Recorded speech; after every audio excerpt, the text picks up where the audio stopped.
नमस्कार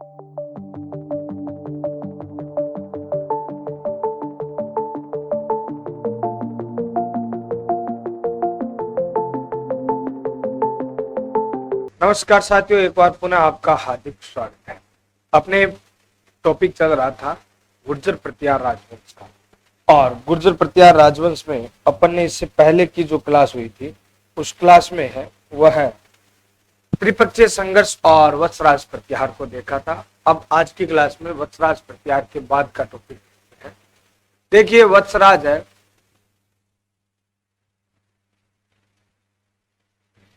प्रतिहार, इसका समय 778 से 795 ईस्वी तक है, और इसके बारे में अपन ने पहले की क्लास में देखा था। वत्सराज प्रतिहार जो है, इस वत्सराज प्रतिहार के द्वारा जो है वो त्रिपक्षीय संघर्ष को प्रारंभ किया गया था। वत्सराज प्रतिहार जो है, इन्होंने ही भैया कनौज पर सर्वप्रथम अधिकार किया। इनके समकालीन उदयन सूरी ने कुवल्यमाला और जिनसेन सूरी ने हरिवंश पुराण ग्रंथ की रचना की थी। वत्सराज के बाद में शासक बनता है नागभट्ट द्वितीय। नागभट्ट द्वितीय का समय 795 ईस्वी से 833 ईस्वी तक का है। 795 ईस्वी से 833 ईस्वी तक का जो समय है वह है नागभट्ट द्वितीय का समय है। नागभट्ट द्वितीय जो है, इस नागभट्ट द्वितीय में आपको मैंने जैसे त्रिपक्षीय संघर्ष में बताया था, एक बार उसको रिवाइज कर देते हैं। यह वत्सराज प्रतिहार का पुत्र था, और जो त्रिपक्षीय संघर्ष हुआ था, इस त्रिपक्षीय संघर्ष में नागभट्ट द्वितीय है वह प्रारंभ में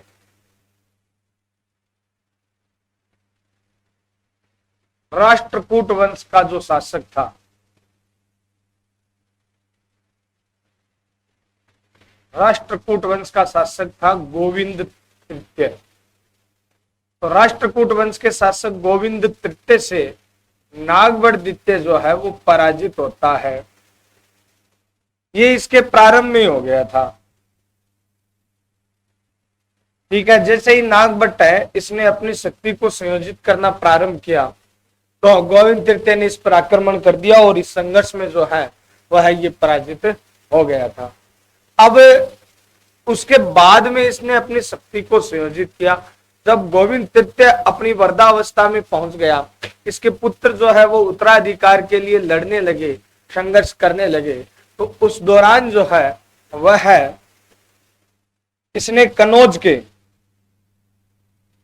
नागभट्ट द्वितीय ने कनौज के चक्रा युद्ध जो है इसको पराजित किया था। और इसके अलावा नागभट्ट द्वितीय के द्वारा जो है वह पाल वंश के धर्मपाल को भी पराजित किया गया था। पाल वंश का शासक कौन था? धर्मपाल था। इसके समय भी वत्सराज के समय भी धर्मपाल था, इसके समय भी धर्मपाल था। तो इन दोनों को पराजित कर दिया। पाल वंश के धर्मपाल को भी इसने पराजित कर दिया, और भैया कनौज के शासक चक्रा युद्ध को भी इसने पराजित कर दिया। और इस प्रकार से नागभट्ट द्वितीय के द्वारा कनौज पर अधिकार करके नागभट्ट द्वितीय ने कनौज को बना लिया अपनी राजधानी। नागभट्ट द्वितीय के द्वारा कनौज को अपनी राजधानी बनाया गया था। यहां पर दो प्रश्न होते हैं।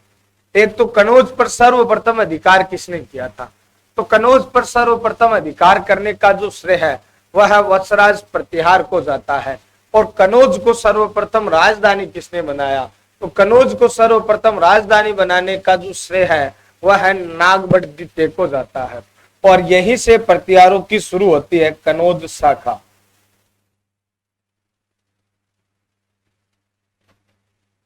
अर्थात अपन कह सकते हैं प्रतिहारों की कनौज शाखा जो है प्रत्यारों की कनौज शाखा को प्रारंभ करने का जो श्रेय है वह किसे जाता है?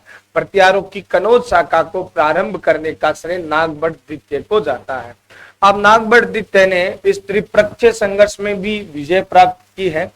प्रारंभ में हो गया था पराजित, अंततः क्या है, इसने कनौज पर अधिकार कर लिया था। तो प्रारंभिक विजय है वह नागभट की मानी जाएगी, यानी त्रिपक्षीय संघर्ष के दौरान। समाप्त करने का श्रेय मीर भोज को ही जाता है। कनौज को राजधानी बना लिया, इस उपलक्ष्य में नागभट के द्वारा जो है वह है भैया परम बट्टारक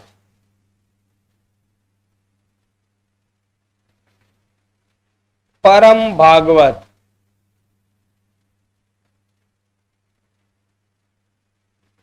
और महाराजा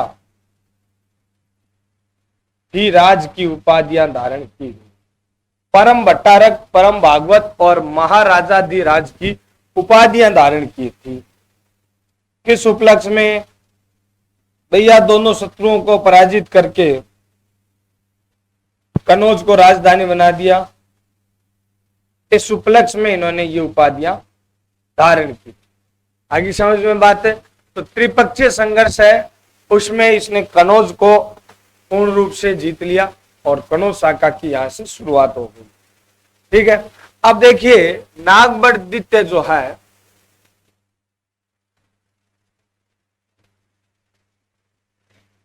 इस नागभट द्वितीय के द्वारा मंडोर में एक विष्णु मंदिर का निर्माण करवाया गया।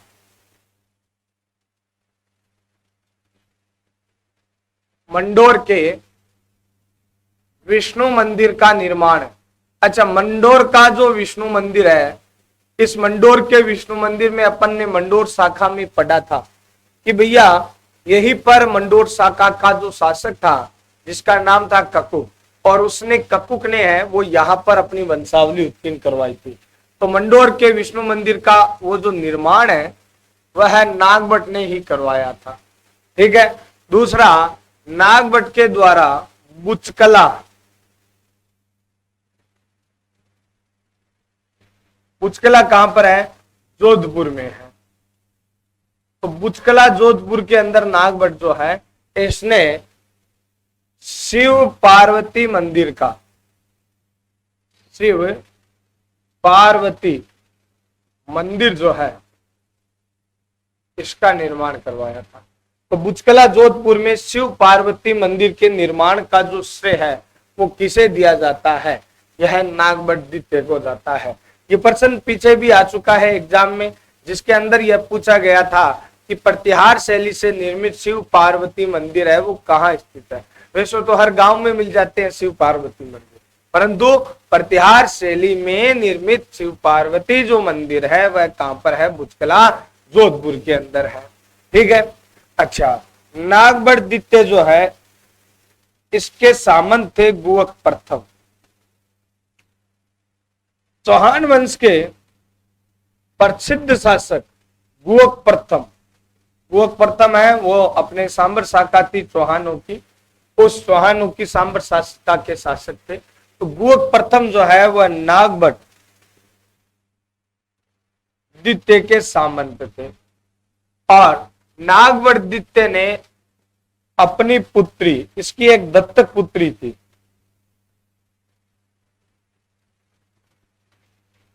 जिसका नाम था जबाली। इसकी एक दत्तक पुत्री थी जिसका नाम था जबाली, और अपनी दत्तक पुत्री जबाली का जो विवाह है वह नागभट ने गुवक प्रथम के साथ करवाया था। आगे समझ बात। अब इसने लगभग सारे कार्य जो है वो कंप्लीट कर दिए।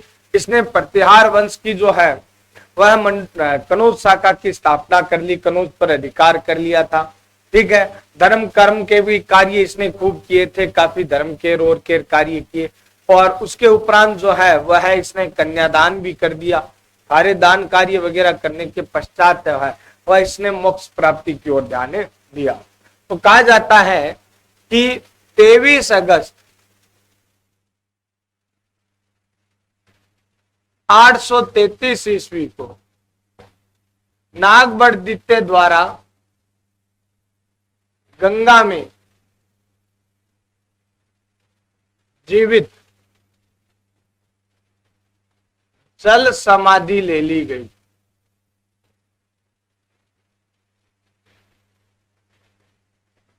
नागवरदित्य ने 23 अगस्त 833 ईस्वी को गंगा में जीवित जल समाधि ले ली और जल समाधि लेकर मोक्ष प्राप्त किया। अब अपन उस काल में चल रहे हैं जहां पर संयोजित है, वो डेट भी सन भी है, वो इनका प्रत्यार शास्त्रों का नहीं मिलता है। इसमें भी इतिहासकारों के मत में थोड़ा बहुत मतभेद भी है, ठीक है ना। तो अलग अलग है, वो डेट सन की प्राप्ति होती है, वहां पर है वो ये संयोजित डेट मिलती है। इसका मतलब कहीं ना कहीं जो है वो इसका उल्लेख किया गया है। तो इसका उल्लेख जो है वो हमें कहां से प्राप्त होता है? चंद्रप्रभ सूर्य की रचना है।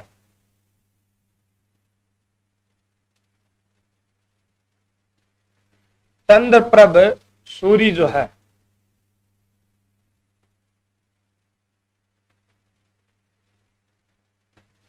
इनकी रचना है प्रभावक चरित्र। तो चंद्रप्रभ सूर्य की रचना प्रभावक चरित्र जो है, इस प्रभावक चरित्र से हमें इसकी जानकारी प्राप्त होती है, यानी संयोजित डेट जो है वो मिलती है। आगे समझ में, प्रभावक चरित्र के अनुसार ही कहा जाता है नागभट्ट ने 23 अगस्त 833 ईस्वी को गंगा में जीवित जल समाधि ले ली। नागभट्ट है, इस नागभट्ट के पश्चात भैया शासक बनता है इसका पुत्र रामभद्र। रामभद्र का समय 833 ईस्वी से 836 ईस्वी तक का है, ठीक है। परंतु रामभद्र जो है वह है इस प्रतिहार वंश का एक अयोग्य एवं निर्बल शासक था। प्रतिहार वंश का एक अयोग्य एवं निर्बल शासक था। कौन है? रामभद्र। तो ये जो रामभद्र है, इसी रामभद्र का एक पुत्र था जिसका नाम था मिहिर भोज।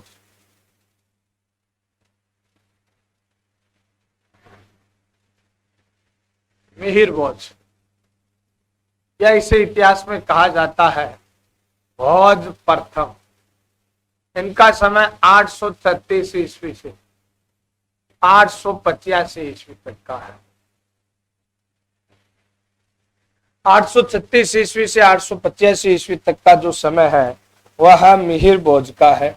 अब देखिए कि यह जो मिहिर भोज है,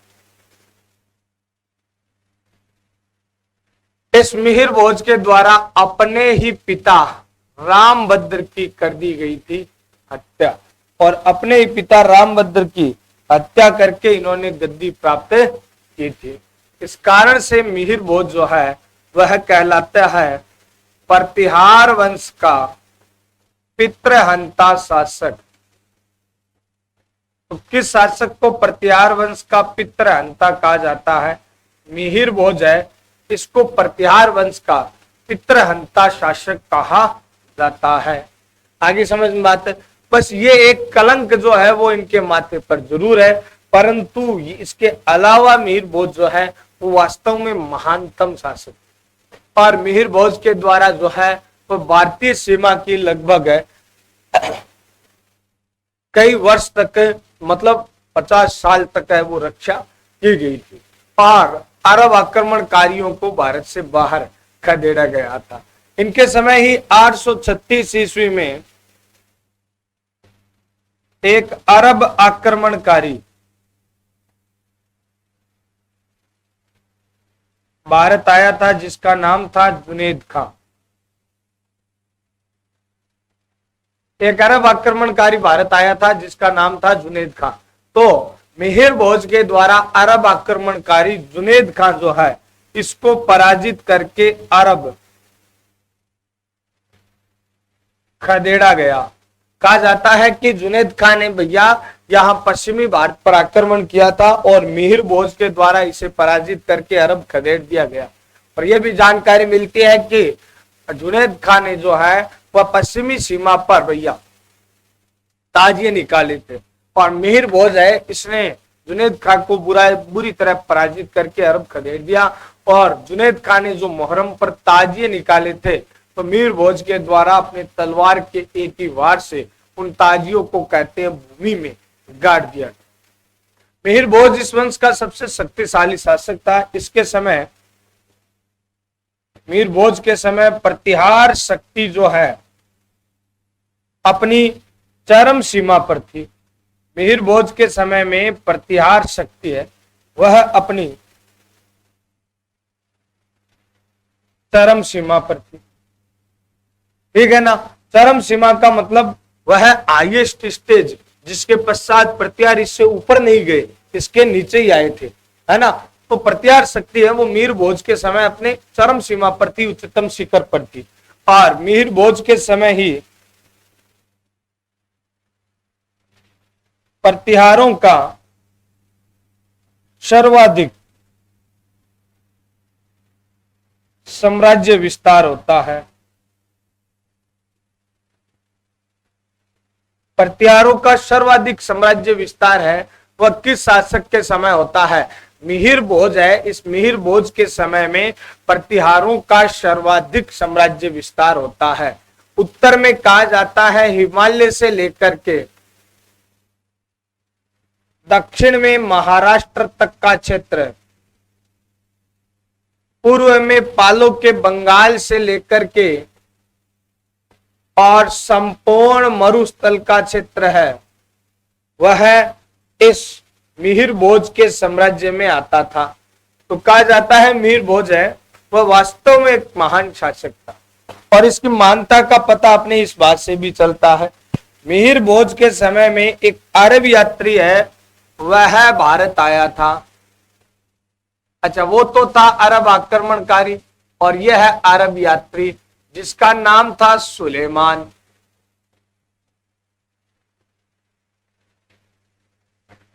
मिहिर भोज के समय अरब यात्री सुलेमान भारत आया था। कब आया था? 851 ईस्वी के अंदर है वह सुलेमान भारत आया था।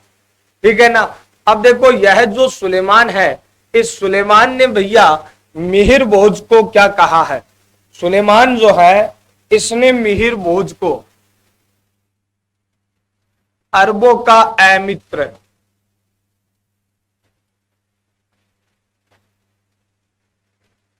इस्लाम का शत्रु,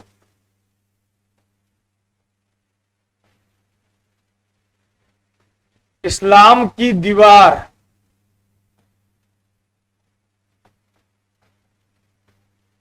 इन नामों से है वो मिहिर भोज को संबोधित किया है। सुलेमान ने मिहिर भोज है इसको अरबों का ए मित्र, अरबों का शत्रु, है ना। ए मित्र का मतलब क्या होता है? शत्रु, इस्लाम का शत्रु, इस्लाम की दीवार, ये सब कहा है मिहिर भोज को।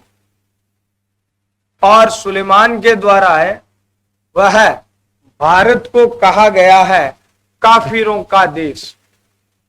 भारत को इसने क्या कहा है? काफिरों का देश कहा है।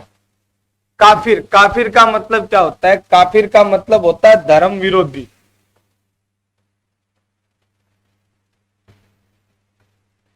और मुस्लिम धर्म के जो लोग हैं वह है, ये भारत को कहा है इसने, मुस्लिम धर्म के लोग अपने धर्म के अलावा अन्य कोई भी धर्म हो उनके व्यक्तियों को क्या बोलते हैं? काफिर बोलते हैं। मतलब धर्म विरोधी मानते हैं अपना। इसके अलावा सुलेमान जो है, इस सुलेमान ने भैया जो गुर्जर प्रतिहार वंश है, इस गुर्जर प्रतिहार वंश को सुलेमान ने जुर्ज या अल गुज्जर के नाम से संबोधित किया है। किस नाम से संबोधित किया है? जुर्ज अथवा अल गुज्जर के नाम से प्रतिहारों को संबोधित किया है। सुलेमान ने मिहिर भोज की अश्व सेना जो है उसकी प्रशंसा की है। सुलेमान ने मिहिर भोज की अश्व सेना की प्रशंसा की है और सुलेमान कहता है मीर भोज की सेना में 12 लाख घुड़सवार सैनिक जो है वो शामिल थे, जो 3-3 लाख की 4 कमानों में विभाजित थे। तो ये प्रश्न है वो काफी घिसा पिटा पुराना प्रश्न है और आता ही है लगभग एग्जामों के अंदर है कि अरब यात्री सुलेमान जो है किसके समय में भारत आया था। तो सुलेमान किसके समय में भारत आया था? सुलेमान मिहिर भोज के समय में भारत आया था। मिहिर भोज की जो ग्वालियर प्रशस्ति है भैया,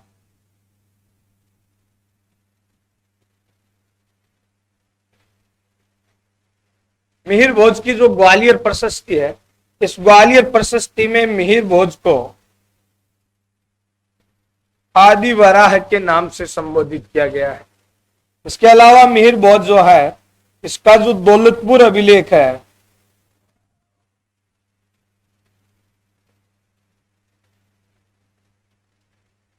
इसमें इसे प्रभास पाटन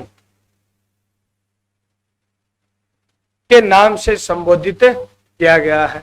मिहिर भोज के द्वारा अपने नाम से सिक्के भी चलाए गए थे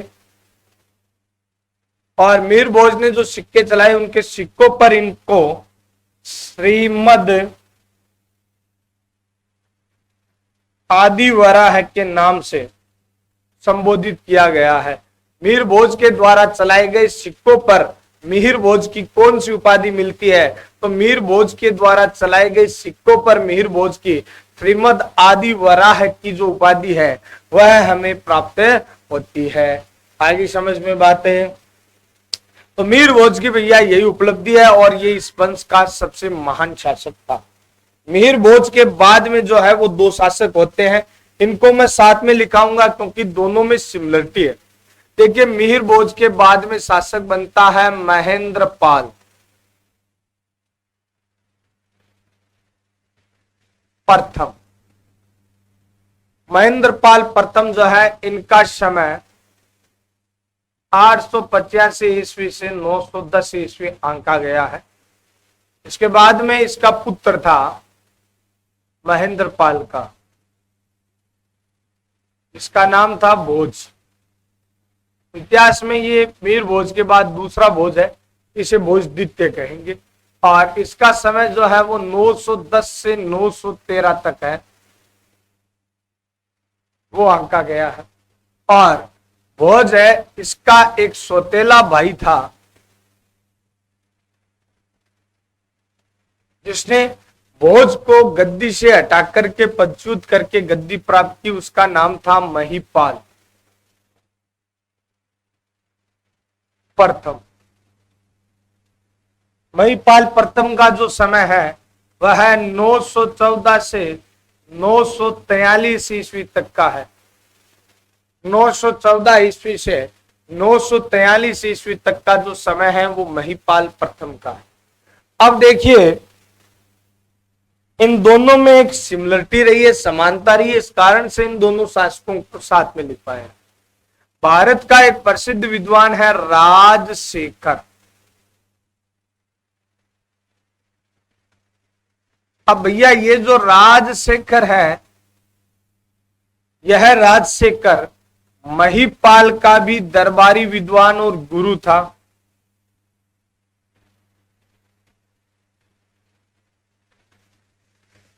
महिपाल का भी दरबारी विद्वान और गुरु था और महेंद्र पाल का भी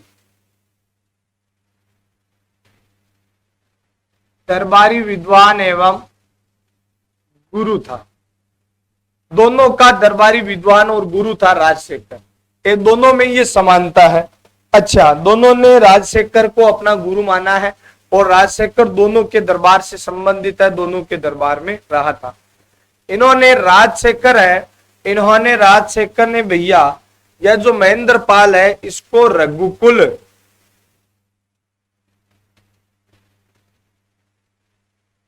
मुकुट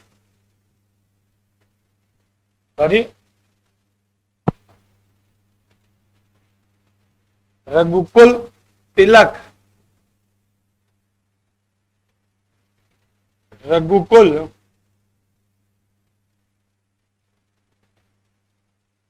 चूड़ामणि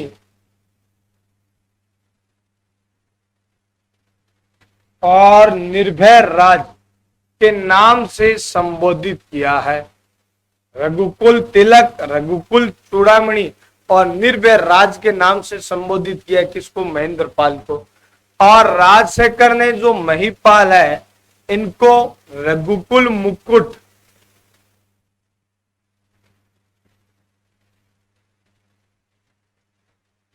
रघुकुल मुक्तामणि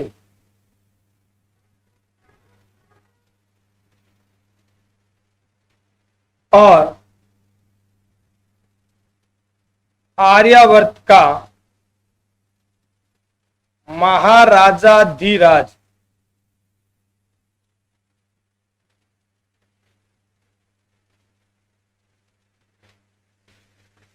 के नाम से जो है वह संबोधित किया है। आगे समझ में बात है? तो इन दोनों में ये सिमिलरिटी है। इसको कहा है रघुकुल तिलक, इसको कहा है रघुकुल मुकुट, इसको कहा है रघुकुल चूड़ामणि, इसको कहा है रघुकुल मुक्तामणि, इसको कहा है निर्भय राज, इसको कहा है आर्यावर्त का महाराजा। इस सिमिलरिटी के कारण मैंने आपको साथ में लिखा है। अब इसको देखो इस प्रकार से, अगर कंफ्यूजन हो एग्जाम में तो इस प्रकार से इसे सोल्व कर सकते हैं। याद रखना है कि भैया महेंद्र पाल, भारतीय क्रिकेट टीम का जो सबसे प्रसिद्ध कप्तान है वो महेंद्र सिंह धोनी रहा। कौन है? महेंद्र सिंह धोनी, यानी क्या नाम है? महेंद्र। ठीक है। और महेंद्र सिंह धोनी को, यानी महेंद्र को अपन प्रेम से बोलते हैं माही। ठीक है। ये मही और माही अंग्रेजी में सेम ही लिखा जाता है, एक ही बात है। ये माही है, ये मही है ना। तो भैया इसको प्रेम से अपन बोलते हैं माही। ठीक है ना। किसको? महेंद्र को। तो वास्तविक नाम महेंद्र सिंह धोनी है, तो महेंद्र पहले आ जाएगा। और उपनाम है माही, तो ये माहीपाल यानी माही बाद में आ जाएगा। आगे समझ में? तो पहला और बाद का ये तो अंतर ध्यान में हो गया। अब देखो, जब किसी भी शासक का राज्याभिषेक होता है, उस शासक के राज्याभिषेक के समय में जो है वो उसके राज तिलक पहले किया जाता है और मुकुट बाद में पहनाया जाता है। तो ये तिलक पहले वाले के साथ एडजस्ट कर देना और ये मुकुट बाद वाले के साथ एडजस्ट कर देना। ये मात्र इसे कंफ्यूजन न हो उसको दूर करने का है। ठीक है ना। इस प्रकार से याद तो आपको करना ही है, बस कंफ्यूजन न हो, इसलिए ये थोड़ा सा आपको बताया है। अच्छा देखो, राजशेखर भारत का प्रसिद्ध विद्वान था और राजशेखर है, इन्होंने भैया कई ग्रंथों की रचना की है, जैसे बाल भारत, बाल रामायण,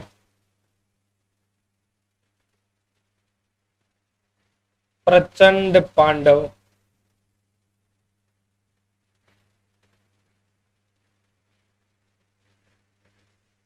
बाल रामायण, प्रचंड पांडव,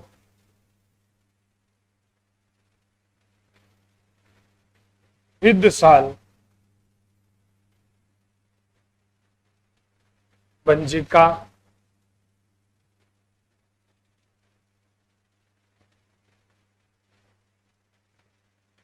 काव्य मीमांसा,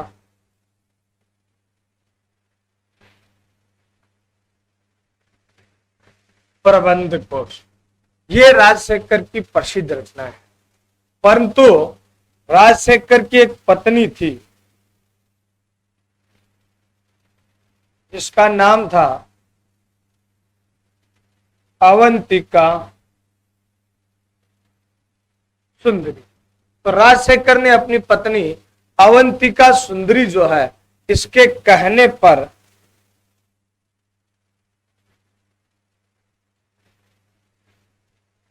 कर्पूर मंजरी नामक ग्रंथ की रचना की थी। राजशेखर ने अपनी पत्नी अवंतिका सुंदरी के कहने पर कर्पूर मंजरी नामक ग्रंथ की रचना की थी। ठीक है ना। तो ये हो गई राजशेखर की बात। और अपने चल रहा था टॉपिक किसका? महेंद्रपाल और महिपाल का।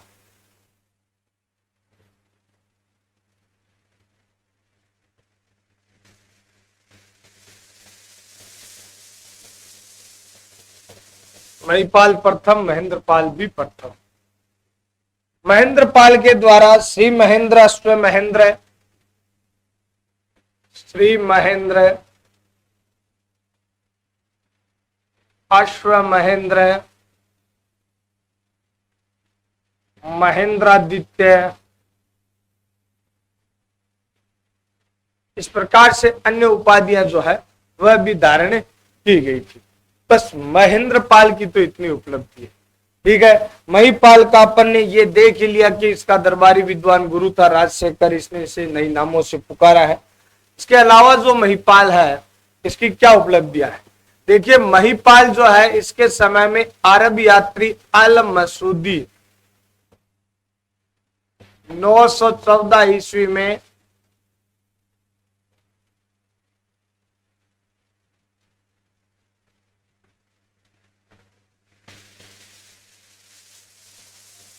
अल मसूदी 914 ईस्वी में इसके समय में भारत आया था। ठीक है ना। अरब यात्री अल मसूदी जो है, या अरब यात्री अल मसूदी किसके समय में भारत आया? तो अरब यात्री अल मसूदी जो है वह है महिपाल प्रथम के समय में भारत आया था। अब देखो, अल मसूदी जो है यह भारतीय मानसून संबंधी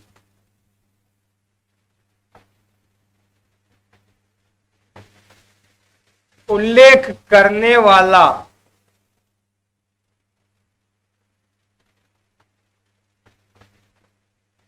प्रथम व्यक्ति था। भारतीय मानसून संबंधी उल्लेख करने वाला पहला जो अरब यात्री है, व्यक्ति है, वो अल मसूदी है। और जहां पर अपन ने देखा गुर्जर प्रतिहार वंश है, इसके शासकों को सुलेमान ने जोर्ज और अल गुज्जर कहा है, वैसे ही अल मसूदी जो है, इस अल मसूदी ने प्रतिहार शासकों को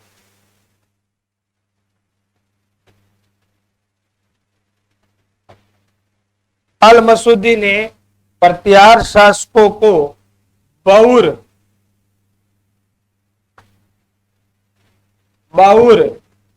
अथवा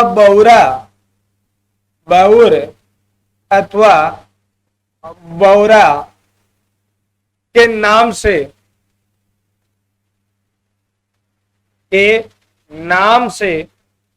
संबोधित किया है। तो यहां पर देखिए, दो प्रश्न हो गए हैं भैया इस प्रतिहार वंश के में, और दोनों के दोनों अपने अपने स्थान पर बड़े महत्वपूर्ण हैं। अल मसूदी किसके समय भारत आया? तो अल मसूदी है वो महिपाल के समय में भारत आया। और सुलेमान किसके समय में भारत आया? तो सुलेमान जो है वो मिहिर भोज के समय में भारत आया। सुलेमान ने और तो सब कहा है, वो तो ठीक है, परंतु सुलेमान ने जो है वह प्रतिहार शासकों को जुर्ज अथवा अल गुज्जर कहा है, और अल मसूदी ने इसे बौर अथवा बौरा के नाम से संबोधित किया है। और महिपाल है, यह इस वंश का लास्ट शासक था। अंतिम योग्य शासक जो है वह महिपाल था। इसके बाद में इस प्रतिहार वंश का पतन होना प्रारंभ हो जाता है। इस प्रतिहार साम्राज्य को संभाल कर रखने की लास्ट योग्यता केवल इसके पास थी। इसके बाद में प्रतिहारों का पतन शुरू हो जाता है। और प्रतिहारों के पतन काल की अगर अपन बात करते हैं, तो पतन काल के अंदर कहा जाता है कि राज्यपाल नाम का एक शासक था। राज्यपाल के समय 1018 ईस्वी में कनौज पर महमूद गजनवी का आक्रमण हुआ। कनौज पर महमूद गजनवी का आक्रमण हुआ राज्यपाल के समय। अब राज्यपाल जो है इसने भैया गजनवी के आक्रमण का सामना नहीं किया, और राज्यपाल जो है वो युद्ध किए बिना ही कायरता दिखाते हुए यहां से भाग गया। अब भाई साहब राज्यपाल भाग गया तो राजपूतों ने कहा इसने तो हमारी नाक कटवा दी। तो राजपूतों के द्वारा क्या किया कि भैया अपने चंदेल वंश है, महोबा बुंदेलखंड का ये जो क्षेत्र है, यहां पर चंदेलों का शासक था। तो चंदेल वंश का शासक था,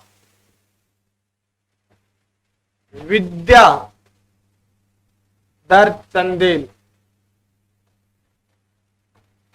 और राजपूतों ने चंदेल वंश के शासक विद्याधर चंदेल के नेतृत्व में संघ बना करके भैया राज्यपाल की कर दी हत्या और राज्यपाल के स्थान पर भैया शासक बना दिया किसको?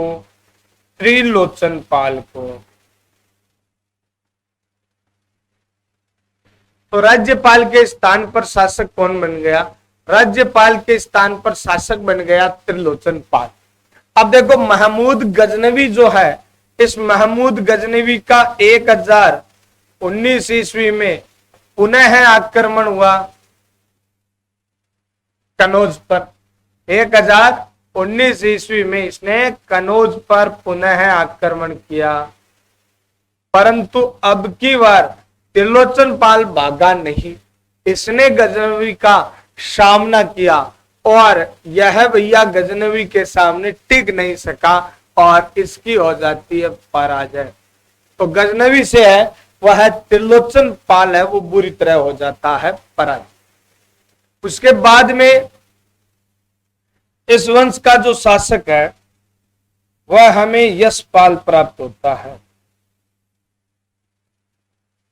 यशपाल है इनके समय का 1036 ईस्वी का। कड़ा कहां पर है? प्रयागराज में। तो कड़ा प्रयागराज जो अभिलेख है, उस अभिलेख में हमें यशपाल का नाम प्राप्त होता है। कड़ा प्रयागराज अभिलेख से हमें यशपाल का नाम प्राप्त होता है और यह जो यशपाल है इसके बाद में कौन शासक बना, कौन नहीं शासक बना, उसका कोई उल्लेख नाम प्राप्त नहीं होता है। अतः प्रतिहार वंश है, इसका यशपाल को माना जाता है अंतिम शासक।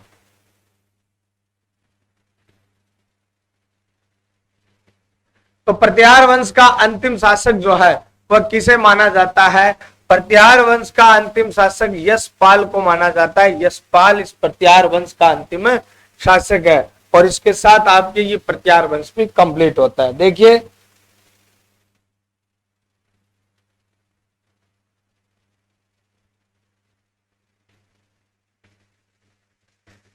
देखो नागभट्ट है, यहां से अपन ने शुरू किया। नागभट्ट ने त्रिपक्षीय संघर्ष में गोविंद से पराजय प्राप्त की, परंतु पाल वंश के धर्मपाल कनौज के चक्रा युद्ध को पराजित करके कनौज शाखा की स्थापना कर दी, उसे राजधानी बना दी। इस उपलक्ष्य में इन्होंने परम भट्टारक, परम भागवत, महाराजा जी राज की उपाधियां धारण की। नागभट्ट के द्वारा मंडोर में एक विष्णु मंदिर का निर्माण करवाया गया। उचकला जोधपुर में इन्होंने शिव पार्वती मंदिर का निर्माण करवाया था। चौहान वंश का शासक बुअक प्रथम जो है वो इसका सामंत था और इसके साथ इसने अपनी दत्तक पुत्री जवाली का विवाह करवाया था। चंद्रप्रभ सूर्य की रचना है, प्रभावक चरित्र है।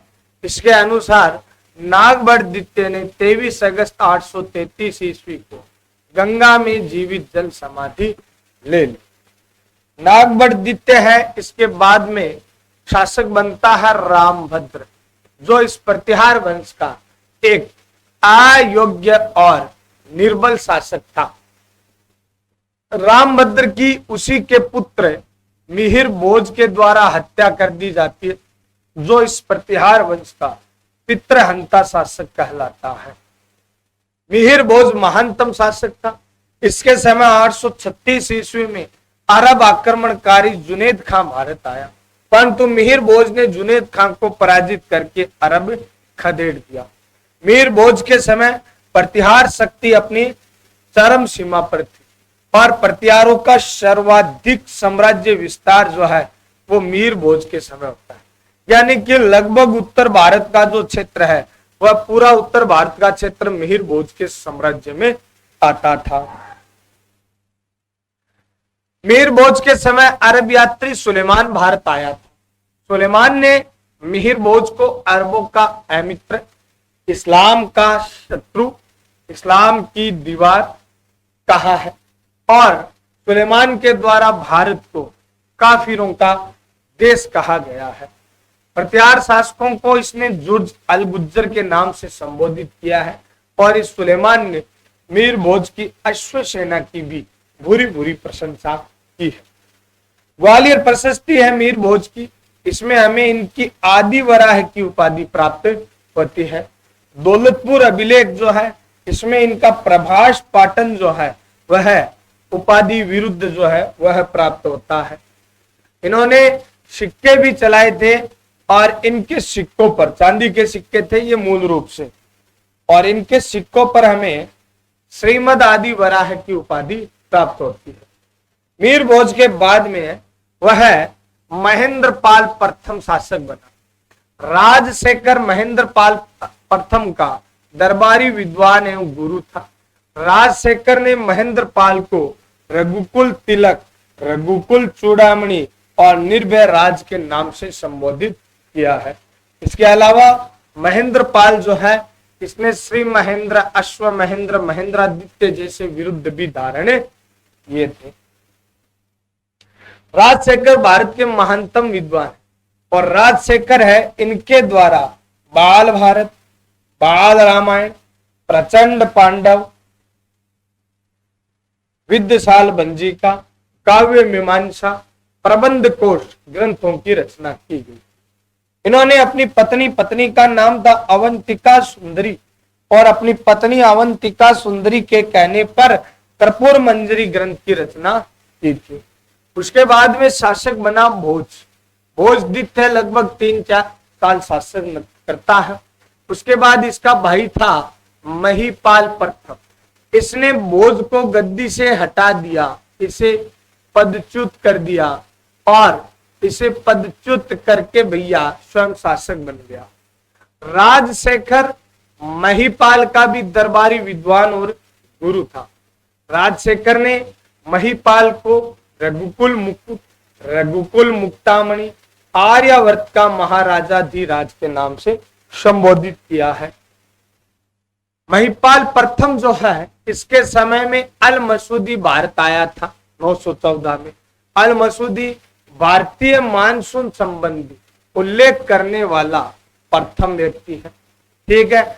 और महिपाल जो है, इसके समय आए अल मसूदी ने प्रत्यार शासकों को बहुर अथवा बहुरा के नाम से संबोधित किया है। महिपाल इस वंश का लास्ट अंतिम योग्य शासक था। इसके बाद में इस प्रत्यार वंश का पतन है शुरू हो जाता है। पतन काल में राज्यपाल नाम का एक अयोग्य शासक था, जिस पर 1018 में गजनवी का आक्रमण हुआ, परंतु ये कायरता दिखाते हुए भाग गया। तो विद्याधर चंदेल के नेतृत्व में राजपूतों ने संघ बनाकर इसकी हत्या कर दी। त्रिलोचन पाल को शासक बनाया, जो 1019 में गजनवी के आक्रमण में गजनवी से पराजित हुआ। उसके बाद यशपाल जो है वो इस वंश का अंतिम शासक प्राप्त होता है। धन्यवाद। जय हिंद।